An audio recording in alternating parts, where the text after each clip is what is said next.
மக்களவையின் உறுப்பினராக தேர்ந்தெடுக்கப்பட்ட சசிகாந்த் செந்தில் எனும் நான் சட்டப்பூர்வமாக நிறுவப்பட்டுள்ள இந்திய அரசமைப்பின் மீது உண்மையான நம்பிக்கையும் பற்றுதலும் கொண்டிருப்பேன் என்றும் இந்திய நாட்டின் இறையாண்மையும் ஒருமைப்பாட்டையும் நிலைநிறுத்துவேன் என்றும் நான் மேற்கொள்ள இருக்கும் கடமையை நேர்மையுடன் நிறைவேற்றுவேன் என்றும் உளமாற உறுதி கூறுகிறேன்.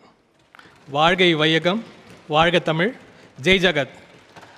Stop these shameful atrocities against minorities, Dalits and Adivasis. Jai Bhim, Jai Samvidhan.